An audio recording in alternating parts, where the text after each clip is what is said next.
Saya mengucapkan terima kasih yang sebesar-besarnya kepada Yang Mulia Majelis Hakim karena telah memberikan kesempatan kepada saya untuk menyampaikan nota pembelaan atas dakwaan terhadap saya dalam perkara tindak pidana ini. Yang Mulia Majelis Hakim, saya merupakan seorang anggota Polri. Saya dididik selama 11 bulan dan setelah dilantik saya ditempatkan di Polres Brebes, Polda Jawa Tengah. Selama saya bekerja sebagai anggota Polri merupakan suatu kebanggaan tersendiri bagi saya yang saat itu hanya seorang anggota Polri di wilayah dipercaya untuk menjadi ajudan dari pejabat utama Mabes Polri.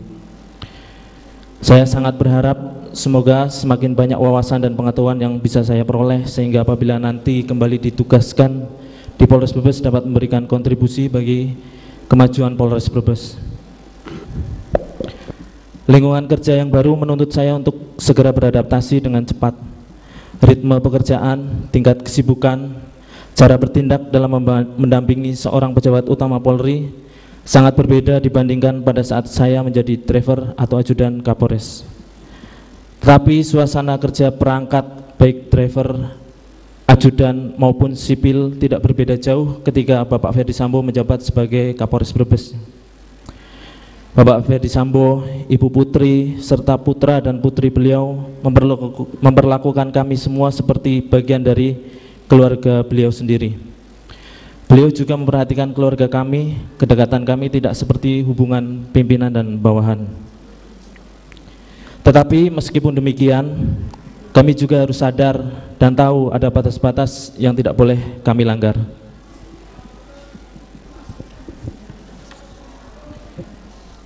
Yang Mulia Majelis Hakim, yang terhormat para penuntut umum, yang terhormat para penasihat hukum, pada malam dini hari tanggal 7 Juli 2022 sekitar pukul 00, Bapak Ferdi Sambo dan Ibu Putri merayakan hari ulang tahun pernikahan di rumah Magelang. Seperti biasanya pada perayaan-perayaan sebelumnya, suasana sangat hangat, terpancar kebahagiaan pada kami semua yang ada di rumah. Pada pagi hari Bapak Ferdi Sambo harus kembali ke Jakarta karena tugas, sedangkan Ibu Putri tetap berada di rumah Magelang untuk memantau putrinya yang baru masuk di sekolah SMA Taruna Nusantara. Tidak pernah terbayangkan sedikit pun ada kejadian pada malam hari tanggal 7 Juli 2022 di rumah Magelang yang selanjutnya membuat saya dituduh melakukan bentuk perbuatan melawan hukum.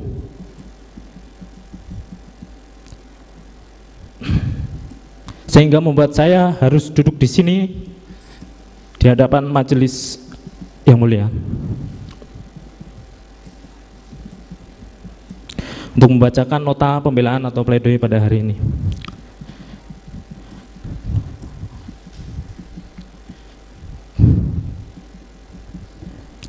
Pengamanan senjata api yang dianggap oleh penuntut umum sebagai bagian dari perencanaan pembunuhan terhadap almarhum Nofriansah Yosua Huta Barat. Dengan tegas saya sampaikan bahwa saya tidak pernah tahu ada rencana pembunuhan.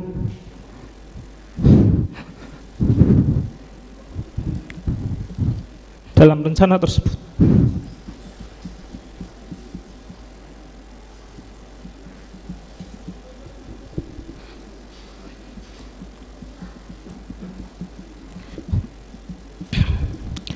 pada saat itu terjadi keributan antara almarhum Yosua Nofriansah Huta Barat dengan Om Kuat Ma'ruf, yang berdasar cerita dari Om Kuat Ma'ruf sempat menggunakan pisau untuk mengejar almarhum Nofriansah Yosua Huta Barat.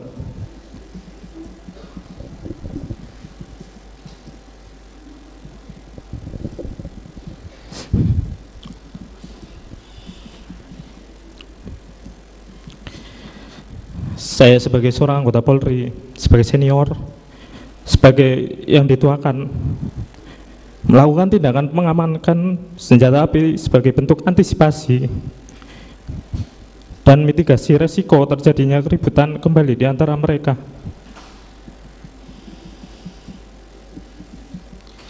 Upaya pengamanan terhadap pisau yang dipakai juga sudah saya lakukan malam itu. Dan tindakan pengamanan senjata api sudah saya sampaikan langsung terhadap almarhum Yosua. Saya sama sekali tidak mengetahui ada permasalahan antara almarhum Nofriansah Yosua Barat dengan Ibu Putri.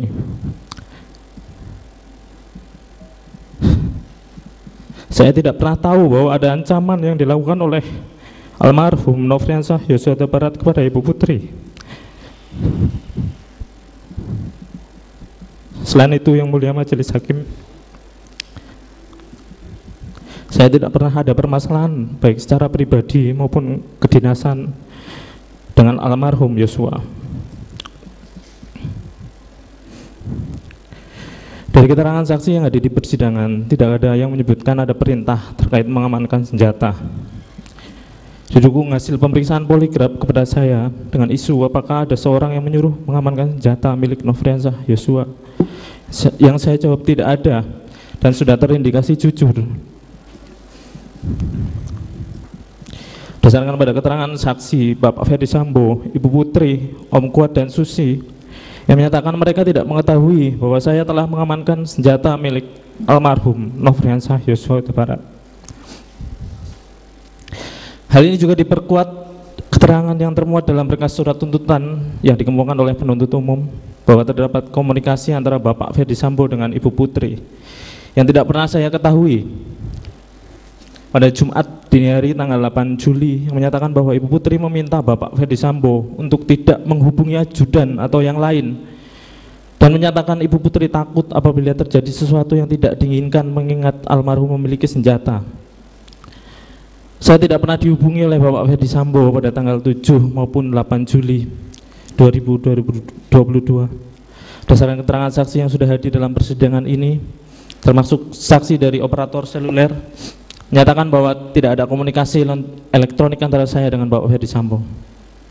Hal ini juga dapat dikuatkan dengan melakukan pengecekan terhadap handphone milik Bapak Ferdi Sambo yang sudah disita.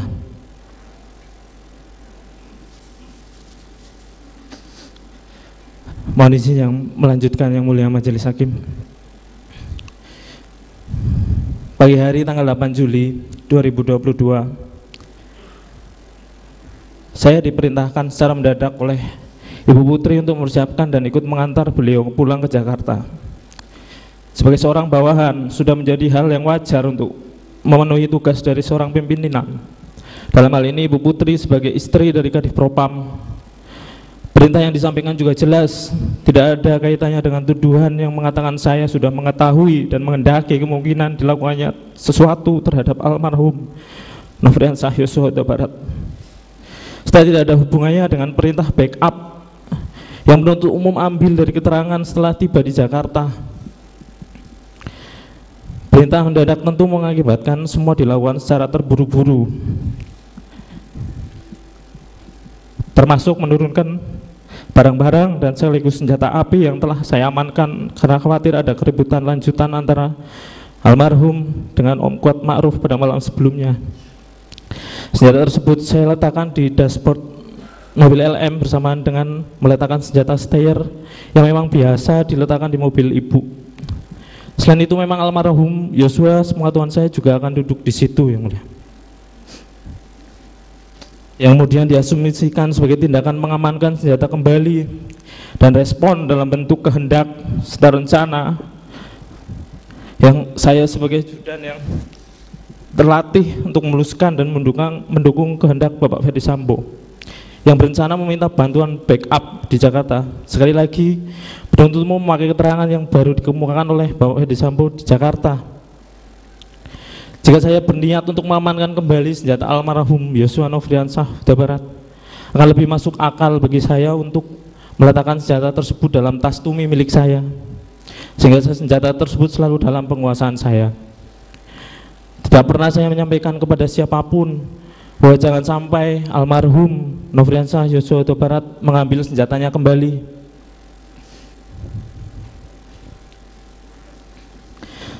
Setelah selesai kendaraan dan barang-barang disiapkan, sudah menjadi tugas saya untuk melakukan pengecekan ulang dalam rumah, memeriksa barangkali masih ada barang milik Ibu Putri yang tertinggal.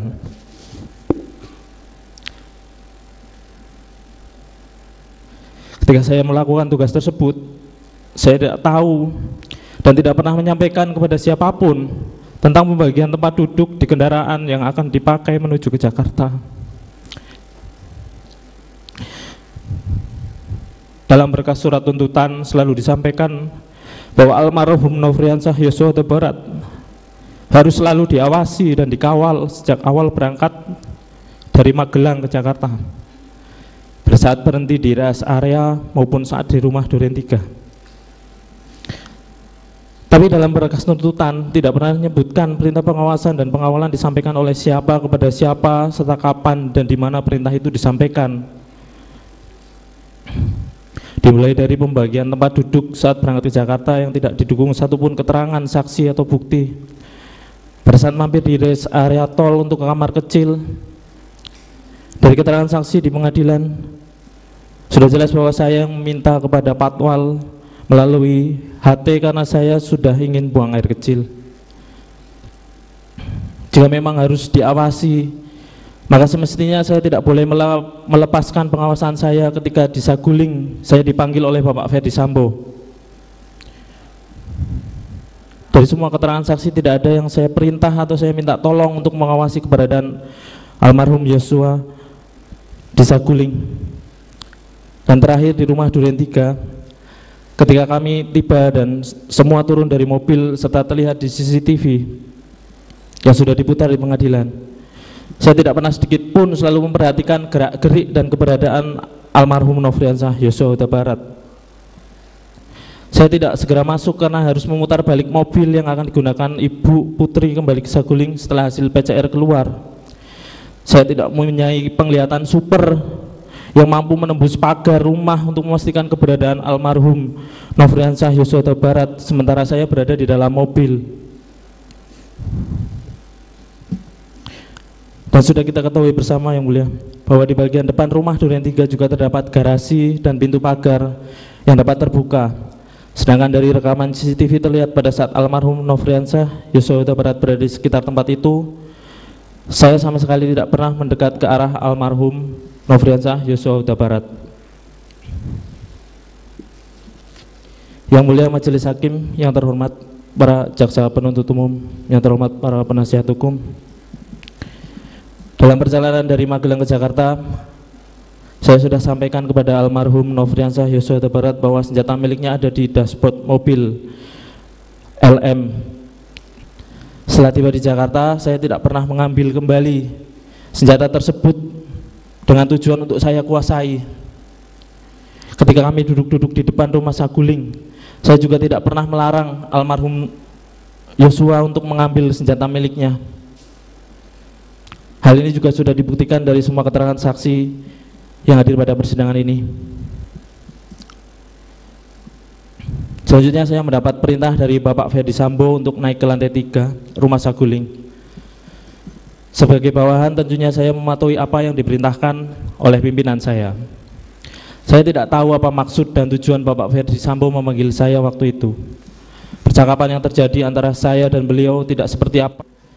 Pasca peristiwa penembakan, banyak anggota yang berdatangan ke rumah Duren 3. Saya hanya berada di sekitar karpot dan melihat Bapak Ferdi Sambo menemui semua yang datang saat itu, tanpa ada satupun yang bertanya kepada saya. Seperti yang kita ketahui yang mulia, banyak dari pimpinan saya juga sedang menjalani sidang kasus obstruction of justice dalam perkara ini. Sampai pada akhirnya saya dibawa oleh anggota Provos ke kantor Biro Provos Mabes Polri untuk dimintai keterangan. Di ruang Provos, Bapak Ferdi Sambo memanggil saya, Om Kuat dan Richard ke salah satu ruangan, kemudian menyampaikan kepada kami skenario tembak-menembak yang terjadi di rumah Duren 3 dengan tujuan membantu Richard pasca peristiwa penembakan tersebut. Beberapa hari setelah pemeriksaan oleh Provos, Paminal dan penyidik, saya dipanggil oleh Bapak Ferdi Sambo. Beliau menanyakan apakah saya masih menyampaikan sesuai skenario yang disampaikan di ruang Provos kepada penyidik. Kemudian tanpa tahu maksud dan tujuannya, saya ditunjukkan amplop yang katanya berisi uang. Akan tetapi tidak pernah diberikan dan tidak pernah saya terima, serta tidak pernah saya harapkan hingga saat ini. Beberapa kali saya menjalani proses pemeriksaan, saya masih menceritakan kronologi peristiwa di rumah Duren 3 adalah peristiwa tembak-menembak. Saya merasa sangat gelisah, tertekan, dan tidak tenang karena tidak menyampaikan kejadian yang sebenarnya. Itu semua karena setiap kembali dari pemeriksaan, Bapak Ferdi Sambo selalu menanyakan dan menyampaikan kepada saya untuk bertahan pada skenario tembak-menembak tersebut. Saya masih tinggal di rumah beliau dan saya masih sebagai bawahan beliau yang terpaksa harus menuruti perintah beliau. Hingga pada tanggal 7 Agustus 2022 saya dibawa oleh anggota Provos untuk kemudian dilaksanakan patsus. Dan pada tanggal itu juga saya ditetapkan sebagai tersangka dan langsung dilakukan penahanan. Saya ditunjukkan keterangan dari Richard yang menunjukkan pelaku penembakan terhadap almarhum Joshua dilakukan semua oleh Bapak Ferdi Sambo. Yang kemudian saya diminta untuk membaca Al-Quran. Baru setelah itu saya menuliskan testimoni kejadian sebenarnya peristiwa yang terjadi pada tanggal 8 Juli 2022 di rumah Duren 3. Sesuatu yang sangat sesali yang seharusnya saya sampaikan dari awal dilakukan pemeriksaan oleh penyidik kepada saya. Dalam kesempatan ini, izinkan saya untuk menyampaikan permohonan maaf saya kepada keluarga besar almarhum Nofriansah Yosua Huta Barat dan masyarakat karena sejak awal tidak menyampaikan kejadian yang sebenarnya pada saat diperiksa oleh penyidik, pada Kepolisian Negara Republik Indonesia, para pemimpin Polri, dan rekan-rekan anggota Polri dimanapun ditugaskan. Kepada ibu, istri, putri-putri saya, dan seluruh keluarga besar saya memohon maaf atas kejadian yang menimpa saya. Pasti ada dampak yang kalian terima, baik secara langsung maupun tidak langsung. Mohon maaf sudah membuat kalian cemas dan sedih, terutama atas segala doa. Terima kasih atas segala doa dan dukungan tanpa batas dari kalian semua, sehingga membuat saya mampu melewati situasi yang sulit ini. Yang mulia Majelis Hakim, yang terhormat para penuntut umum, yang terhormat para penasihat hukum, serta hadirin yang saya muliakan. Saya mempunyai keluarga yang sangat saya cintai dan saya sayangi. Saya juga orang yang taat pada agama, mengerti akan norma-norma dan hukum. Saya juga merupakan orang yang masih sehat akal dan jiwanya.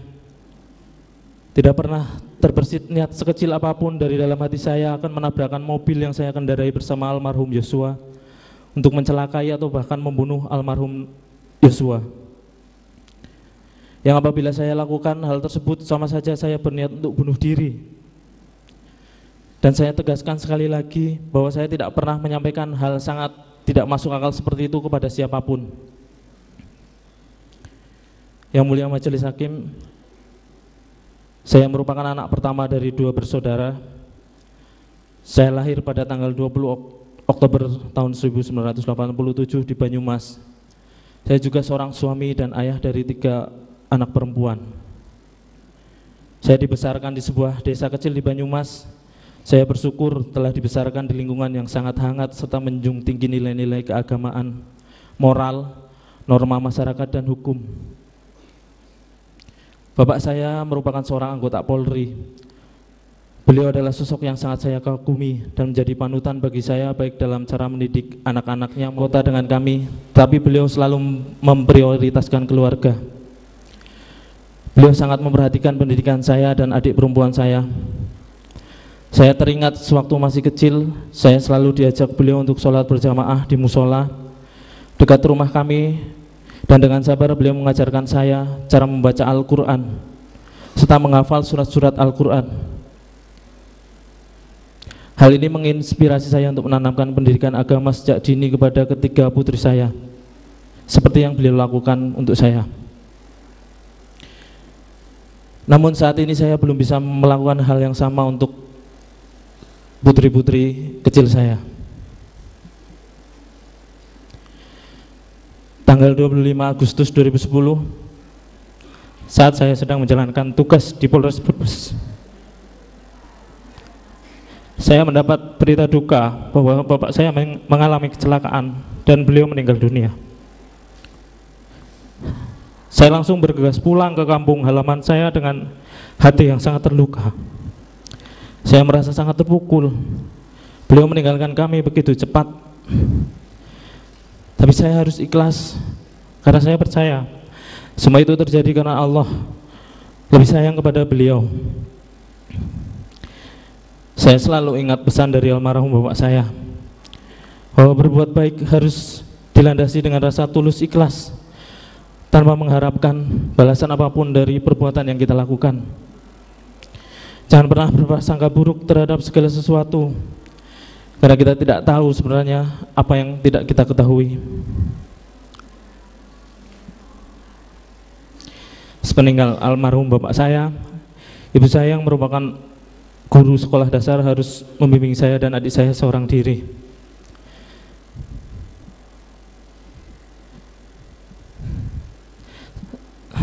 Sama halnya dengan almarhum bapak.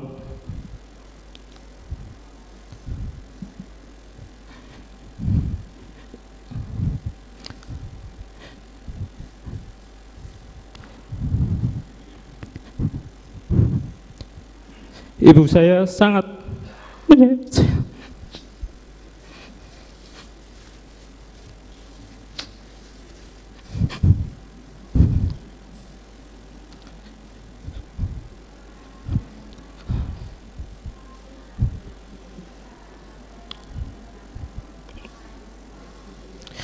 Beliau telah mendidik dan membesarkan saya dan adik saya dengan sangat baik.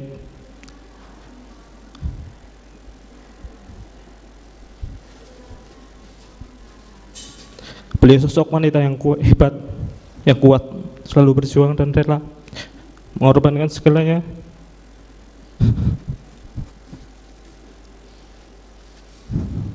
demi anak-anaknya.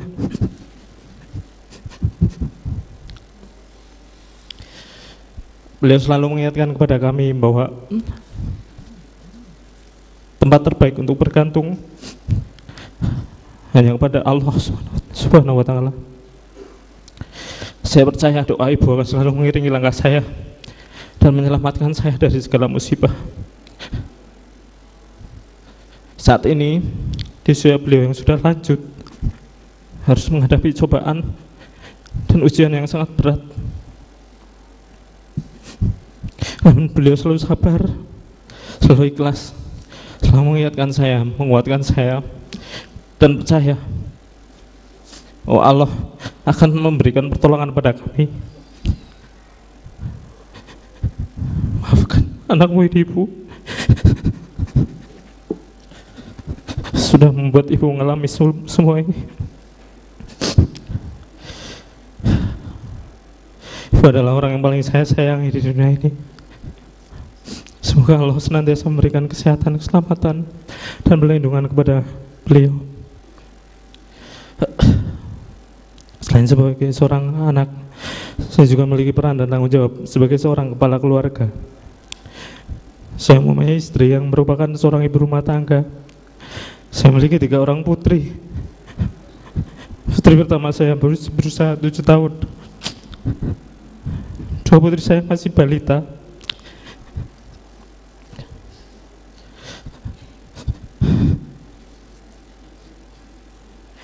Saya yang merupakan tulang punggung bagi istri dan ketika saya berharap kepada Allah semoga selalu memudahkan saya dalam menunaikan kewajiban saya untuk memberikan nafkah kepada keluarga. Pasti sangat berat bagi istri saya untuk menjalani ini semua, berjuang membesarkan dan mendampingi ketiga putri saya seorang diri. Terima kasih untuk istriku tercinta, selalu bersabar, kuat, dan tegar. Saya bersyukur memiliki istri soleh yang selalu setia, selalu ada untuk saya dalam keadaan susah maupun senang. Semoga Allah Subhanahu wa Ta'ala senantiasa menguatkan, memudahkan setiap langkah untuk ketiga putri kecil ayah yang selalu saya rindukan. Maafkan ayah karena sudah sekian lama ayah tidak pernah pulang. Semoga kalian selalu ingat dan rindu akan ayah. Ayah berdoa agar kalian tumbuh sehat dan bahagia.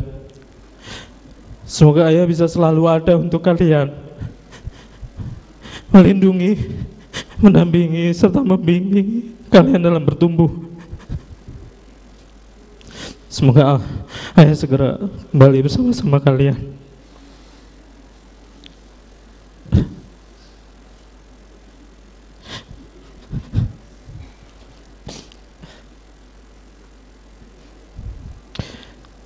Semoga Allah Subhanahu wa taala meridhoi dan mengabulkan doa serta harapan saya. Ya Allah, wahai Zat yang Maha membolak-balikan hati, semoga Engkau selalu meneguhkan hati kami di jalan yang benar.